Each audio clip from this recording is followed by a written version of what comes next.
Chenmo, an exceptional cultivator from the divine transcendent realm, passes away and is sent back to his high school days in the human realm. His prior life was full of misery, but now that he has his hacks mode on, it's time to rewrite history. Wuzhou, the best high school in the Hanyang province, is holding its first semester exams. In one of the classrooms, Chenmo wakes up shouting something about his little sister, the forbidden land of the immortals and the eye of the universe, reminiscing about his sister who died to protect him.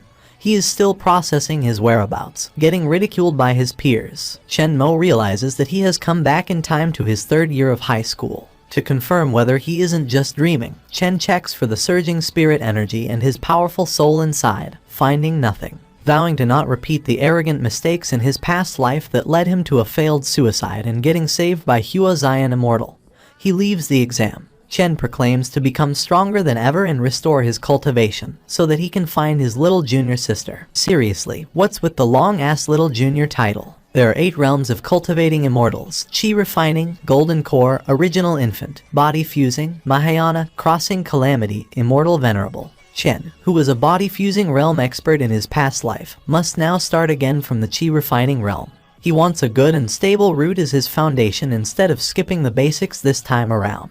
For this purpose, Chen picks the mighty heaven-soaring dragon technique and starts his cultivation path. In just a quarter of an hour, Chen has relearned Qi circulation. Just then, in Qiyu, the class goddess and Chen's arranged fiancé, and Zhang Yuanhao, one of the cool kids, comes to pick on him. Getting bullied by your own fiancé is insane. They are accompanied by a kind-hearted Jiang Yao, who always looked out for Chen in his past life but never got her feelings reciprocated. Ignoring the class goddess, he talks to Yao only and promises her a reward if she does well in her exams, making her flustered. Promising to meet her again in 3 days, Yao heads out. Chenmo remembers that Jiang Yao's family will face a hard time soon, and vows to help them in this time of need in this new life. Afterwards, he starts a stall to sell imbued talismans to even help himself first. There, Chen meets Jinpei Yu and sells her on a mind-rejuvenating talisman for her grandma suffering from neurasthenia, putting the price at 30,000 WTF. Dude, have some shame.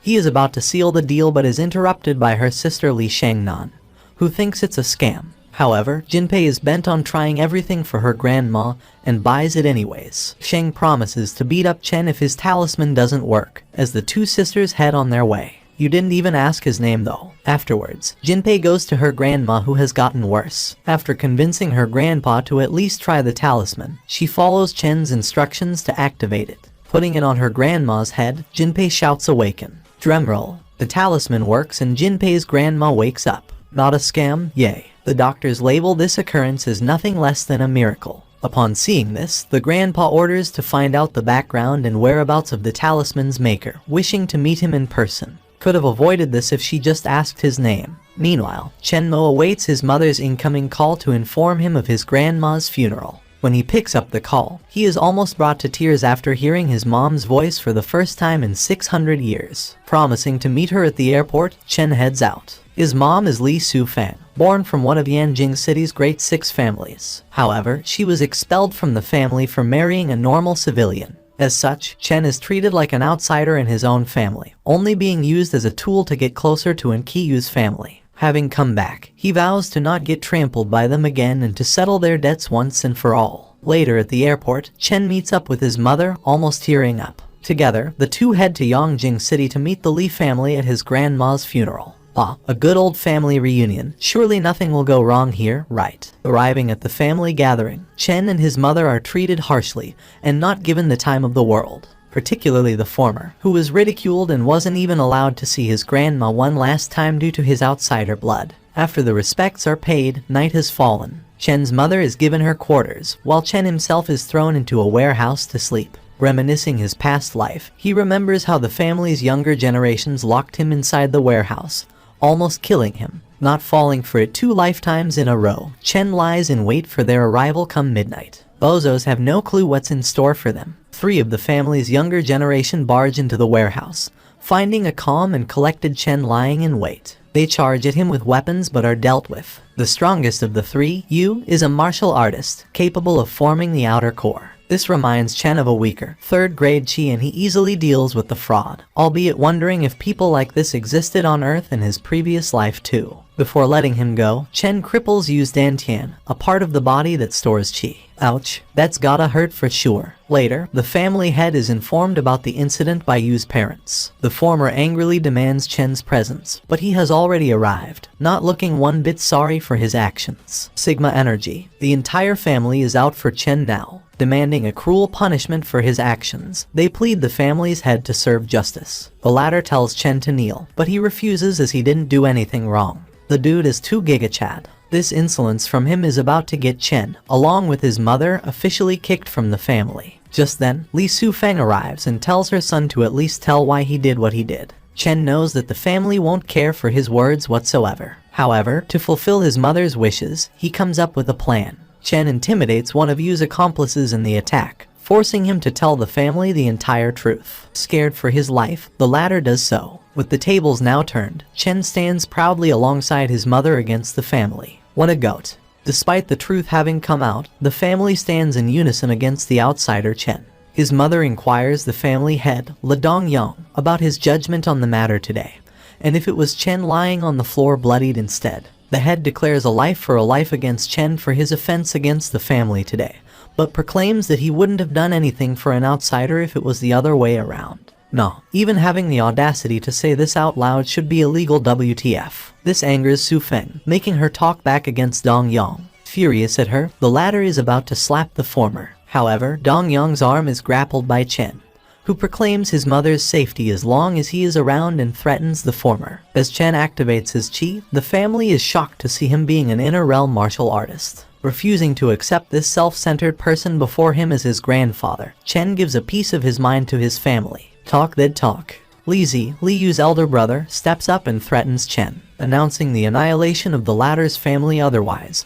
He demands him to kneel and apologize. Chen claps back, telling Zi that the Li family isn't worthy of it. He promises him that in 3 years of time, the Li family will be the ones asking for forgiveness under his feet. Come on dude, stop being so alpha. Running out of words here. Just then, the family head announces this matter to conclude right that moment, proclaiming that the Li family and the Chen family will be sworn enemies from today onwards. At this proclamation, Chen takes his mother away from her sorry excuse of a family. Back at his home city, he heads to an old-fashioned street in search of jades, stones possessing the energy of the heaven and earth, to prepare chi formation. After searching far and wide and having no success, Chen arrives at an old man's stall. Finding a jade brimming with the energy of heaven and earth there, he inquires about the price. After revealing price, the mysterious old man tells Chen that he will sell the rock to him only if he can tell him its uses. As this is not his first rodeo, the latter agrees to the former, only on the condition that the old man tells Chen where he found the rock. The old seller agrees and takes Chen to a private place to talk. An old guy inviting a young boy to a private place. Susibaka. Chen and the old man reach the latter's quarters. There, the former tells him that the stone contains the energy of heaven and earth. The old man, in return, tells Chen that he found the stone in a black pond and that there were a lot more of them. But there was a monster guarding it. Though, he never saw the monster, just felt it. Sure, whatever you say, chief. Chen thinks that he'll have to go there personally as it might contain a treasure. Afterwards, he demonstrates his abilities to the old man, making the latter prostrate himself before him. The man begs the former to make him his apprentice. Chen plays it off cool and tells him that he is not good enough to be an apprentice yet, but that he will take him as a helper instead. Not even bothering to take the old man's name, Chen heads back. Afterwards, he makes the chi array formation, having acquired the jade, and speeds up his cultivation. Elsewhere, and Qi Yu is informed about Chen's falling out with the Li family and her engagement with him getting cancelled. However, she refuses to accept this as this decision wasn't hers. WTF kinda crack is she on? She was just bullying the poor guy, proclaiming that no one can make a choice for her. The cocky mistress of the Yan family heads for Chai Sang. Talk about a big ego. With the Qi array, Chen has managed to reach the first Qi refining realm earlier than expected. Some time later, he is reminiscing about how tomorrow the day will be where he became a laughingstock in his previous life, after the Yan family officially announced the cancellation of the engagement. What didn't the poor guy go through before? Chen is thinking about how this life will be completely different, as he receives a call from Jiang Yao. She invites him to the grand opening of her family's new restaurant, and he accepts. At the agreed upon time, Chen arrives at the restaurant and is greeted by Yao and her mother. He smoothly congratulates the two on the opening, making her mother a fan. Chen brought a gift for Yao on this occasion but couldn't find the opportunity to give it to her. As such, he just secretly placed it down on a nearby counter. Just hand it to her though. Yao takes him to a table, where her other classmates are also sitting there, jealous of how close she is with Chen. The latter's friend, Zhao Gang, is also there. Being a great wingman, he makes sure that Yao and Chen are sitting together. Person, friend and wingman. After pleasantries, the jealous classmates, particularly Zhu Hao, talk about the grand gifts they brought for Yao and smirkingly ask Chen what he got her. What did bro bring? Chen Mu gets invited by Yao to attend the opening ceremony of her family's new hotel. He heads, and both enjoying their time. But some boys seem jealous. When it's time to exchange gifts, the classmates flex upon their expensive gifts while smirkingly asking Chen about his. As all the classmates, except Zhao Gang, join in on the teasing, Yao defends him and asks how to leave along with his gift if he intends on being mean. She's a keeper. The latter thinks hostile thoughts about her, angering Chen. Just as he intends to place a dangerous spell on Hao, Yao's mom walks in with the gift he had left on the counter earlier, making him not do it. All the classmates get to know that Chen did, in fact, bring a red packet, despite one having an insanely large amount of money in it. The jealous classmates must be fuming right about now. Yao and her mom refuse to accept such a huge sum of money but appreciate the intention. As the dinner gets served, a furious Hao gets up to go to the restroom. Chen has a hunch that he is just calling for backup to cause trouble and pay him back for the earlier embarrassment. Or will he just embarrass himself further? Let's see. Everyone is having a nice dinner, but it gets interrupted by 3 thugs, called by Yao, asking for the boss. Yao tries to tell them that customers aren't allowed today, but they start hitting on her. Seeing the ruckus, her mom and dad show up and inquire about the problem. Fu, the boss of the group, tells them that the street is owned by him, and that they will have to pay 100,000 per year to keep the restaurant running without any problems. Not having any of this outrageous talk, Yao's mom shouts out, refusing to pay. Yes, stand your ground, queen. Upon hearing this, Hu tells his underling, Aji, to call all his people there. Getting scared by this, Yao's classmates start moving, but are labeled cowards by Hao for not helping the former out in her time of need. Look who's talking, dude. Trying to act as a savior, he claims that he knows the thugs and won't let them do any harm to her, all the while belittling Chen. Hearing all this crap makes Chen snap, promising to smack the living daylight out of Hao if he doesn't shut it. He emanates a strong aura along with this, shocking the latter along with the thugs with his strong presence. Hu's reinforcements finally arrive, making him continue his smack talk. Just then, Hao begins to do his prepared savior talk, telling the thug's boss not to embarrass him. However, things don't go according to his plan, and he gets smacked down by Hu. This dude can't stop taking LS. In utter disbelief at this, Hao ends up spilling the truth, shouting at Hu for not following through with their agreed upon terms. Getting threatened by the boss and being frowned upon by the spectators now, Hao has nothing left for himself. He scrams from there, intending to just look on at the restaurant's demise for the audience. The thugs begin to have their way with the place, breaking everything in sight. Yao is heartbroken and is about to rush at the people destroying her dreams. However, she gets stopped by Chen, who vows to protect her in this life and promises to pay the thugs back tenfold. Chen tells the destructors to stop and to listen at once, proclaiming that he is a person they can't afford to offend. Tell him, king. Hu and his underlings all laugh at Chen's proclamation, wondering what a high schooler is going to do here. Do they know? Thinking that Chen is just stupidly throwing away his life. Yao's parents rush to get the demanded money, all the while Hao thanks his stars. The former reiterates himself to the boss, telling him to apologize to the restaurant's owners if they don't want to pay back 10 times.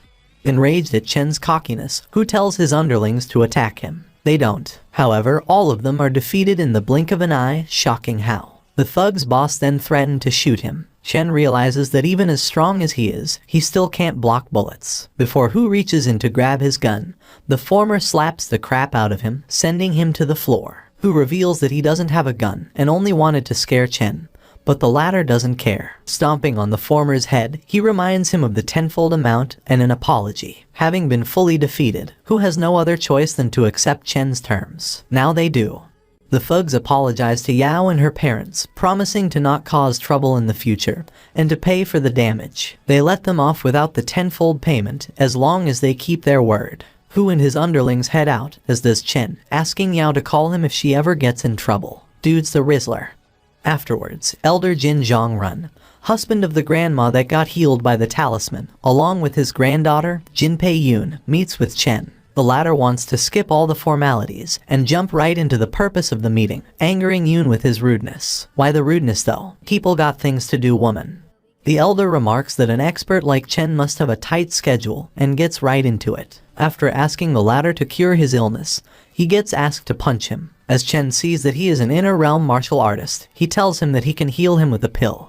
Elder Jin promises to give him half of his family wealth if it means being rid of his massive pain, surprising Yoon with this hasty behavior. Chen tells him that his current condition is due to incomplete cultivation, and that the first step to curing it would be to forget about martial arts for the meantime.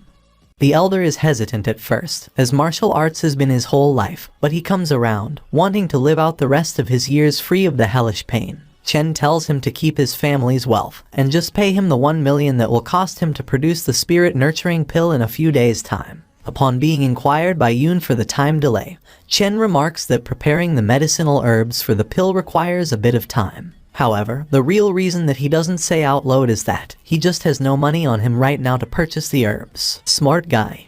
Just then, his conundrum is solved by Elder Jin, who offers to use his resources to obtain the herbs for him instead in 2 days. Chen gives him the list, listing more than 2 times the amount needed for his own purposes. Easiest scam of dude's life. Afterwards, he asks the elder about his martial arts information, and gets to know about the martial arts sect instead. There are 4 different states of martial arts. They are classified as the external state, internal state, transcendent state, and the legendary divine state. Within the external, internal, and transcendent states, they are further divided into 3 sub-levels: basic, advanced, and the pinnacle level. Those at the transcendent state are regarded as martial arts masters, while the very few at the pinnacle level form their own families. The legendary divine state continues to stay a legend, as no one has achieved that level in the recent centuries. Getting to know all this, and through inquiry about Elder Jin's internal state advanced level, Chen concludes that he is almost at the transcendent state, and needs to get stronger as soon as he can. Soon after, the day arrives where the exam results are revealed, as well as the day when the Yan family publicly announced withdrawal of Chen's engagement. Oh no, vowing to make the family pay if they treat him the same as they did in his previous life, Chen arrives in class. Half an hour later, the former teacher passes out the result, and Qiyui is placed second in the class, and 9th in the school, while Zhang Yuanhao has placed first in class and 3rd in the entire school. Finally, the time comes for Chen Mu. The teacher furiously announces his last place finish, having turned in a blank sheet. The class monitor, Zheng Shili, berates Chen for bringing down the class average, and gets told to shut her annoying trap by him in retaliation. Gotta learn to take it if you are dishing it out. As the teacher asks him to apologize to her, Chen refuses as he has done nothing wrong. He claims that he had his reasons for turning in an empty sheet, but that he won't do any worse than the class monitor if given another chance. Upon hearing this, the teacher tells Chen that him and Shili will compete against each other in front of everyone, with the loser having to apologize, with the goal being to solve Huanggang High School's mock paper. No one in class believes in Chen, as this exam is seemingly 10 times tougher than the one at their school. With a time limit of an hour, the test begins. Shili seems to be struggling, while Chen is calm and collected. All the students think he is faking it, while only Yao believes in him. Much to everyone's shock, Chen turns in the paper in only half an hour, proclaiming that he is done. Did dude hand in an empty sheet again? The teacher checks Chen's answers, and is shocked to see that he has gotten 100 over 100 questions correct. Flexed all over everyone. Shocking all with his capabilities, he heads out. Outside, Chen meets a guy named Yan Fei who calls him out, claiming that his father's grandpa is his cousin Cheng Cheng's father's grandfather's nephew's elder cousin, and requests to withdraw the engagement on the Yan family's behalf. What even is this chain of relationships, WTF? Chen thinks about how this isn't how things happened in his previous life, and whether his rebirth has changed the course of events. Suddenly, Yan Fei bids him farewell, announcing that he has done his job to deliver the message. In the meantime, Qiyui comes running for Chen, wondering why he is acting so differently recently. She asks him why he hasn't been coming back to the family house these past few days, telling him that her mother is worried. Chen tells Yui that he doesn't want to intrude anymore, and has rented his own place, flustering her. He is a strong, independent man, miss. Meanwhile, Zheng Yuanhao looks on from a distance, observing the interaction. In Chen's new life, the course of events seems to have totally changed. The Yan family takes back its withdrawal from the marriage engagement, while the Li family is left wondering their next move. Worried that Chen-mu has become an opponent with great potential, the Li elder decides to make a move, targeting the former's family. Meanwhile, Chen receives a call from his mother, telling him to go visit the Yan family, as his Aunt May is worried about him. He promises her that he will go see them, as well as keep himself safe. Before heading there, Chen thinks about how Anne and her mother were terrible to him in his previous life, but her father was always kind and that he can just go have a chat with him. Dude got that bro code with the dad. Afterwards, Chen-mu arrives at the Yan family's residence and gives the cold shoulder to Yui as well as Aunt May. Yui thinks that although he has changed, Chen is still far from Zhang Yu and Hao. Just then, her father walks in and greets him. Yui notices that Chen greets him with warmth, entirely different from her and her mother, maybe because you a witch. After having a nice talk with Yui's father, Chen sits down to have dinner with the family. His Aunt May pesters him about moving to his own place, but he doesn't want to discuss the topic. Yui tells him to watch his attitude, worrying her parents about the two. Just then, Yui's two friends she had plans with to go on a friend's birthday, Yang Qian and Mu Rongyan, arrive at her house. As she begins to head out with them for their newly formed camping plans, her parents coerce Chen-mu to go with her. Sneaky folks. Later, he is remembering how much of a bitch Yang Qian was in his previous life, while Mu Rongyan showed kindness to him despite being in the former's friend group. As Chen is deep in thought, Qian reminds him that she is the same here too. She talks down on Chen for being nothing in comparison to Yui's sweetheart, and the deputy governor's son, Zhang Yu and Hao. Meanwhile, her boyfriend, Zhang Xian, also talks shit to him for failing the school exam. Did dude not hear about the 100 over 100 incident though? Finally set off, Chen asks them what they even are in front of him, and whether they think they deserve to talk like that with their standing. Things escalate between Chen-mu and Zhang Xian, as both of them demand an apology out of one another. Yui tells the former to apologize to the latter, as he would easily get beaten down in a fight. Xian heads back to his car, deciding to spare him on her behalf. Meanwhile, Chen looks at Mu Rong with a kind gaze as if he has known her for years, startling her in a nice way. Unspoken Riz, activate. Later, no one in the entire friend group wants to let Chen sit in their car, telling him to walk instead. Mu Rong offers to let him squeeze in with her, alongside Yui and Qian. The latter two aren't pleased with the idea and instead let Chen sit in their friend Xiyang's car. Afterwards, Xiyang is recklessly speeding on the road, trying to overtake the car in front. However, the latter soon brakes. The former's car comes crashing into it, enraging Yang. He gets out of the car and cusses out the car's driver, asking him to pay for the damages, despite it being his own fault. What an absolute buffoon. Upon his master's, Chu Wenxing's, order to ignore the child as Master Jin Si is in an emergency to see him, the driver Knife decides to head back. However, Yang isn't having it, and tells Xian about the situation. The latter blocks off the path, not letting Chu go before he pays up. Oh boy, dude's about to get everyone killed. As soon as Chu Wenxing comes out of the car, Zhang Xian shits his pants and bows down to him. He is the Earth Emperor of the entire Chaisang underground world, having immense support. Chu is willing to spare Xian for being the son of Zhang Gui, but not the rest. No, include him too.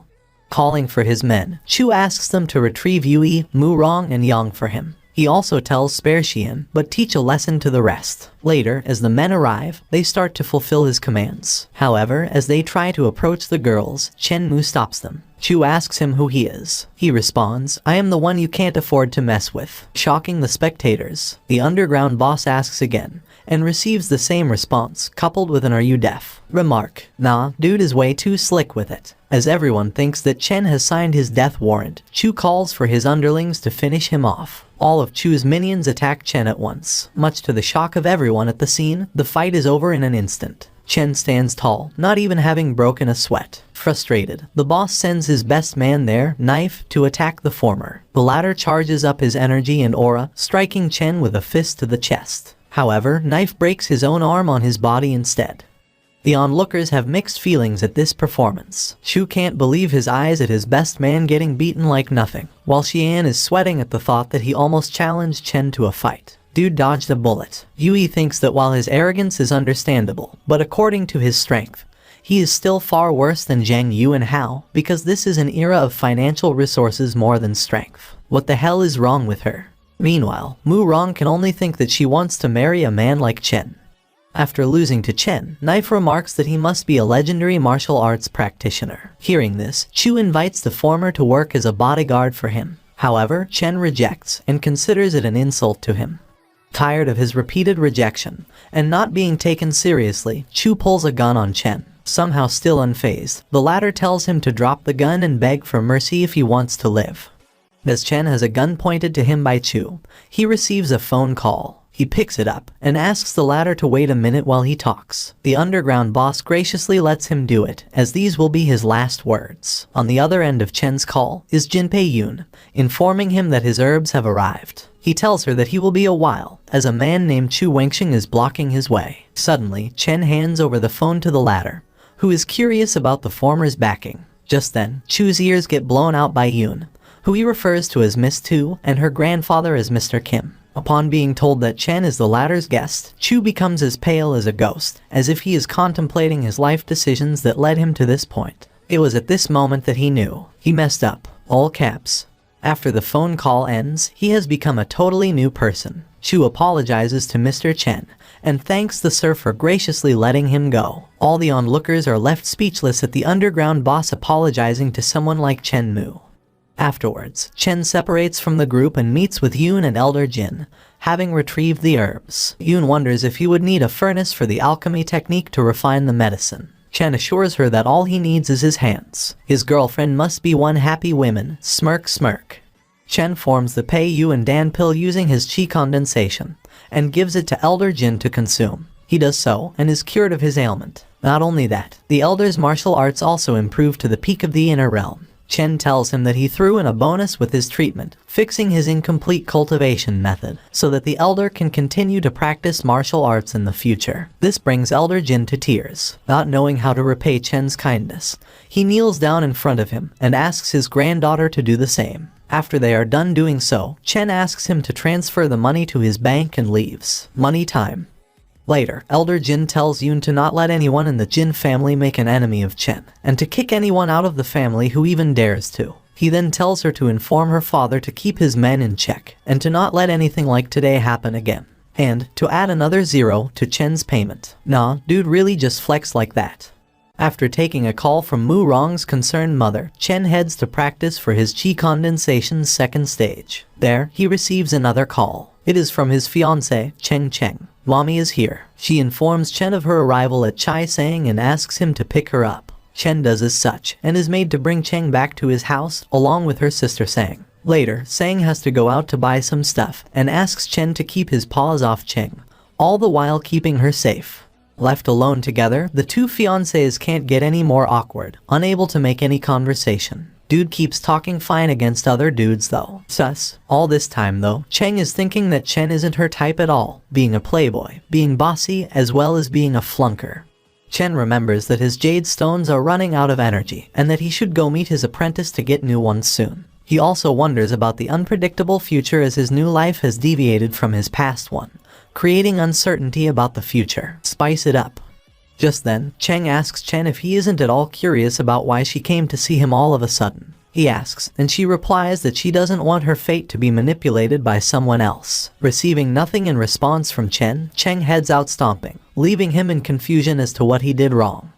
Sometime later, Sang has come back. Then, 5 mysterious martial artists at the peak of the outer realm attack her and Chen. She tries to hold them off to no avail, telling the latter to run away with Cheng. However, Chen ignores her and joins the fight. Sigma doesn't listen to instructions.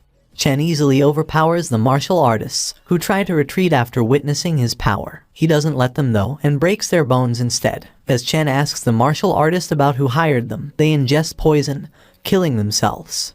He asks Sang if there's anyone in particular who is after Cheng. She says that there are simply far too many to count. The next morning, Chen makes breakfast for the 2 ladies and is about to head out. Dude's the perfect housewife. Just then, Sang stops him and insists on taking Cheng along with him.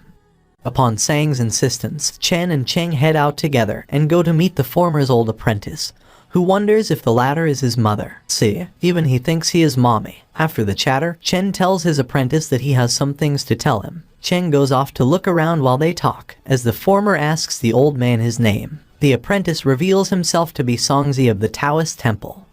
Chen then hands him a training method especially tailored for him. He tells Songzi that if he enters the first level of Qi refining in 3 days, he will formally accept him as a disciple. Afterwards, Chen asks about the jade stones and is told that he will either have to hunt for them or go to the auction. Being still just a bit below the necessary strength, he decides on the auction. Songzi asks Chen if he can follow him to serve him, but gets told to wait till the auction at least. Poor dude already got 2 women to take care of, chill on him.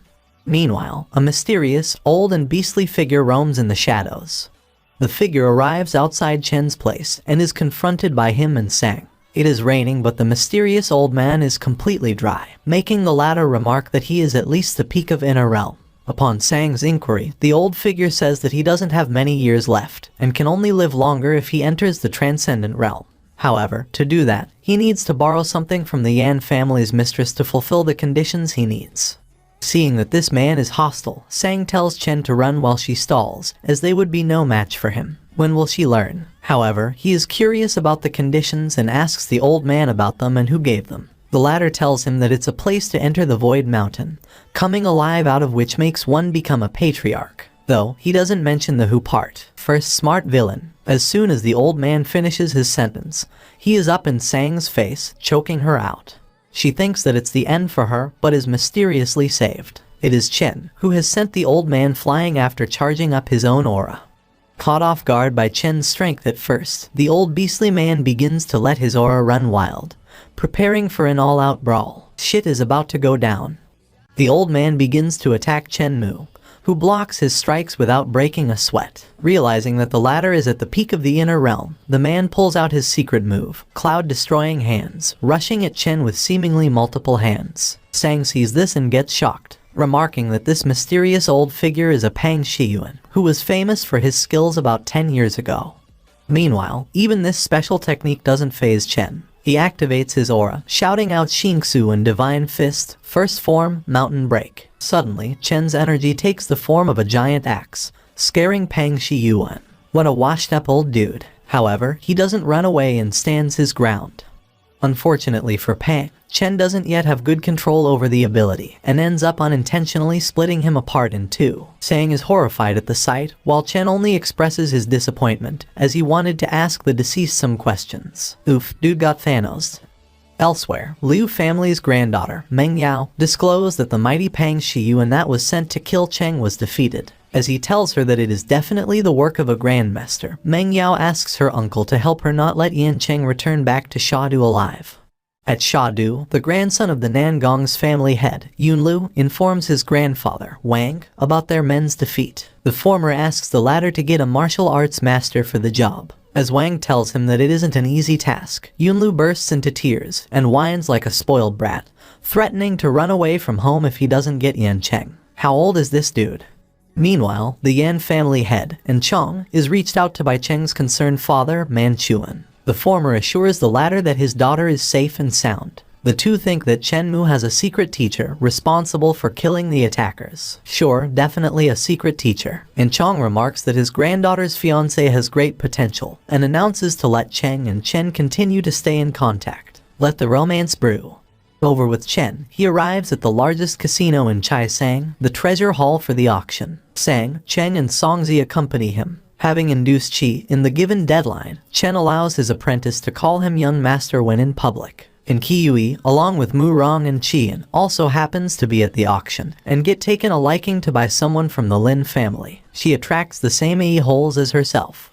Upon seeing Chen Mu, Yui and the Lin family guy remark that he must be there to gamble, hoping to earn big. Only Mo Rong goes running to him excitedly, asking about his reason for being there. Chen tells her that he is there to get some stones for his dad, and gets interrupted by the condescending Lin Tao. As Lin Tao continues being a pain, Chen arrives there, holding on to Chen and announcing that she is his fiancée. Tao gets jealous of him, while Mu Rong is jealous of Cheng. The latter then reveals to everyone that she is already living with Chen to embarrass him. He tells Cheng that he will send her back to Shadu if she continues to be annoying. A good old couple's quarrel.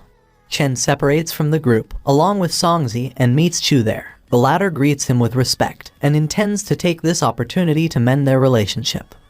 Chu Wenxing escorts Chen to the auction, promising to be his eyes to thank him. They arrive inside the jumbo hall of the auction, and the bidding wars start on the jade stones. At the forefront of all this are the richest man in Qingyang, Fang Bo-tung, Lin Tao's father, Lin Tianya, and Ru Wanfulu's Zhu Dongyan.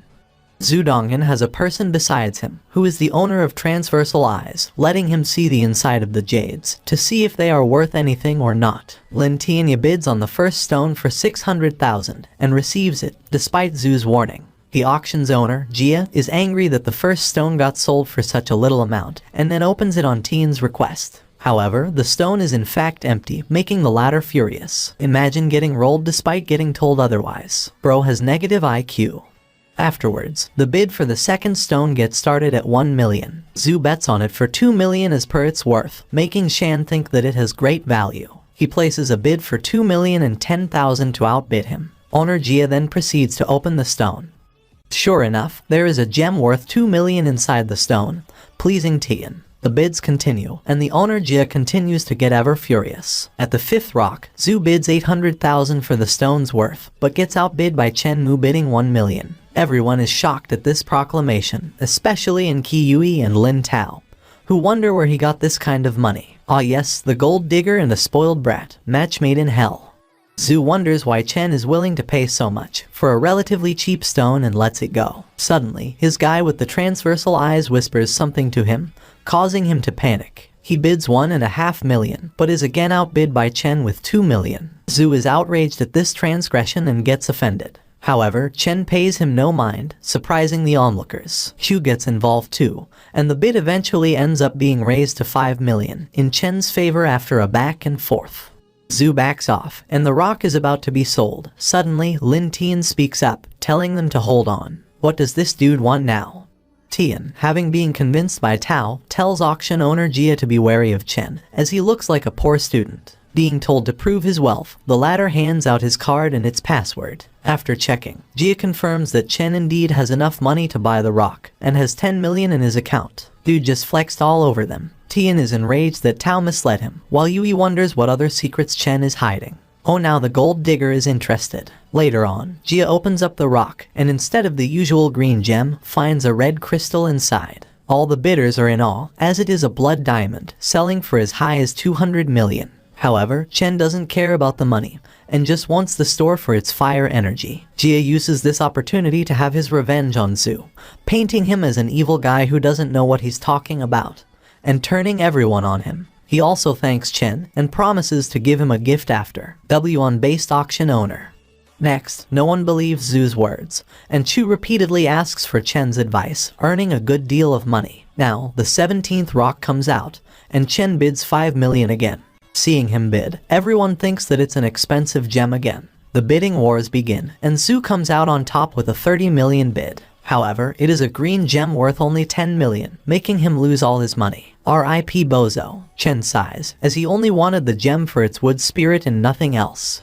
Afterwards, Jia takes Chen to his warehouse full of previous gems, telling him to take any 3 stones for free. The latter realizes that the former must need something, and inquiries about it. Jia tells him that he has a deal coming up in a few days, and wants Chen to help him out. He agrees to this, and then picks out 3 relatively inexpensive stones for their powers, making everyone think he is just a generous soul. Yep, definitely just generous. As Chen is about to head out, he gets stopped by Zhu, who tells him to leave the blood diamond. After getting threatened, the latter reveals that it is not his but Master Wang's will. Just then, the man with the transversal eyes reveals himself to be the head of the Nangong family's head, Wang.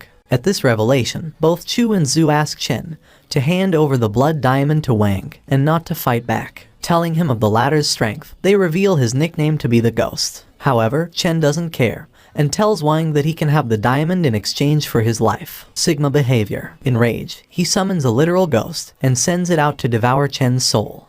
Songzi jumps in front of his master to defend him, but to no avail. The ghost simply passes through him and attacks Chen, though he seems to be unfazed and calls it a mere remnant of a soul. Summoning thunder, Chen eradicates the spirit, bringing Wang to his knees. What an absolute pushover. The latter apologizes for offending the heavenly master, but isn't forgiven as his ghosts are souls of the innocents he murdered. Chen kills Wang in one swift strike, making Zhu kneel and beg in front of him, asking to spare his life. Chu and Jia label him a heavenly master, but he tells them that he is just a modest Taoist.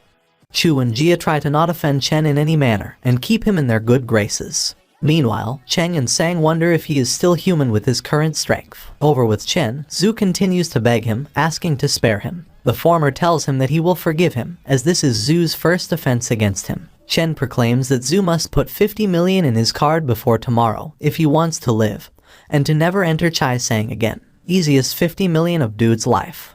As Zhu agrees to his terms and scrams, Lin Tian shows up there with his uncle Wu Bu. He asks Cheng out for a drink, getting told off by Sang. However, this doesn't stop Tian, and he hits on the both of them together. Sang attacks Wu, but is easily defeated at her minor inner realm powers. Realizing her shortcoming, she relies on Chen to finish him off. Tian tells Chen to step down, unless he wants to invoke the wrath of the Lin family. The latter tells him that his family is like ants to him. This enraged Tian and he asks his uncle Wu to kill Chen. Dude saw what happened to the earlier old guy and wanted to double the body count. Wu Bu charges at Chen, but is struck by thunder. Seeing his uncle burnt to a crisp, Tian falls to his knees and promises to compensate the martial arts master if he spares him. However, Chen tells him that it is too late for him and that he will be taking his legs. Bro about to cripple the entire bloodline. Fulfilling his promise, Chen shatters Tian's legs, striking fear in the hearts of everyone who witnessed this event.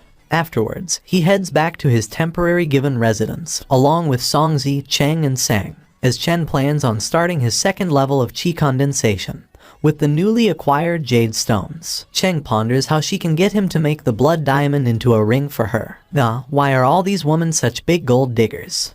Later, Chen achieves the second qi condensation level, thinking about how he currently doesn't have enough resources to achieve his 9 revolutions of the golden body from his previous life. He then decides to just cultivate the mixed element of immortal body, refining technique in the meantime. Elsewhere, the Lin family's head, Lin's son, gives the approval to take revenge against Chen and his supporters. Welp, the whole family wants to die. 3 days later, Chu holds a meeting with his fellows and Chen, telling the latter about the attacks on his territory. One of the fellows, Zhang Shenghua, also known as the chief instructor of the Southern Hong Men martial arts, belittles Chen for his age. Suddenly, Lin family's representative, Lin Rufeng, shows up there and asks Chu Wenqing if he has considered his offer yet. What offer?